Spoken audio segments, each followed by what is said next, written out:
Well, hello everyone. First up, this week's key election issue is the issue of abortion, and we bring an election podcast highlight. Second, an update on the Care Not Kill petition action item. Third, a reminder of the upcoming Marches for Life. It's Wednesday, April 9th, and this is Quick Updates.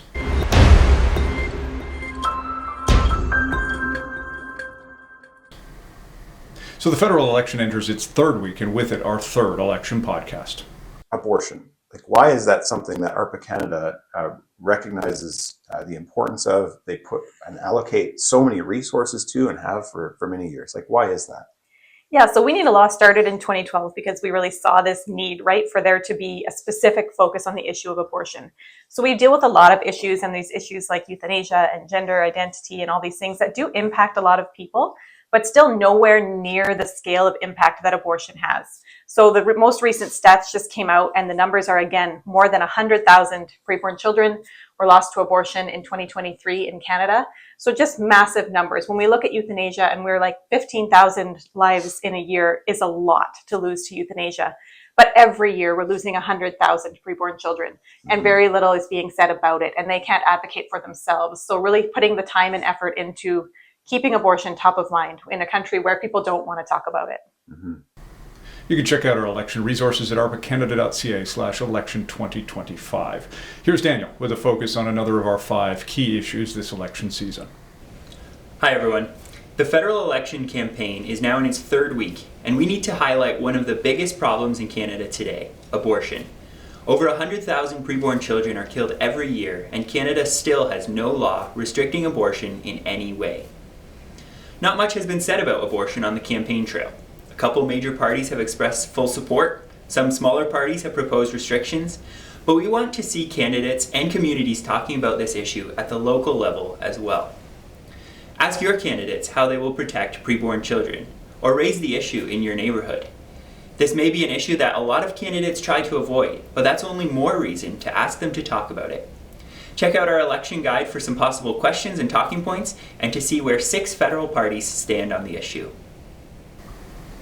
Thanks so much, Daniel. Over to Mike. Yes, Colin, this is just a sampling of the thousands of petitions that have begun to come back to ARPA Canada's offices in response to the call to action that we put out just several weeks ago, asking churches to commit to having this petition set up in their back foyer, a petition calling upon the federal government to protect people in our land from euthanasia. We had a goal to have 50 churches participate in this mini campaign effort, and more than 50 churches have, and it's so good to see all the petitions coming in now. Some of you may be wondering what's going to happen to them now that we're in an election, a federal election. MPs are not in Ottawa, they can't introduce these. Well, we're going to hold on to them until the federal election is over, and then we're going to begin distributing them to MPs once MPs come back to Ottawa to resume their task there. Again, with the whole goal being that we continue to build support and put this in front of parliamentarians, their duty to protect vulnerable people from euthanasia, to restrict euthanasia as much as possible in our country. So yes, we are very pleased with the outcome of this effort. So thank you to the churches that committed to having these. Thank you to everybody for signing their name on this petition. May God be pleased with this effort and use it, again, to restrict euthanasia in our land to the greatest extent possible. Thank you so much. Thanks, Mike. Now, Teresa joins us to talk about the Marches for Life. As many of you know, over 100,000 babies are lost to abortion in Canada each year. While countless pro-life Canadians are working to bring about change year-round, Life Week offers a special opportunity to shine a light on this issue. During the week of May 5th, there will be Marches for Life, flag displays, and other impactful pro-life actions across the country. We're also hosting a number of prayer meetings, and we hope that many of you will be able to join us at a location near you. If you can't be there in person, we still invite you to unite with us in prayer for the unborn, as we ask the Lord to move in the hearts and minds of Canadians to bring an end to the injustice of abortion.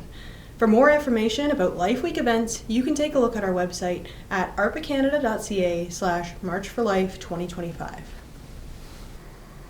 Thanks, Teresa. That's it for Quick Updates. Thanks to you for watching. Please do like, share, and subscribe, and we'll see you next week.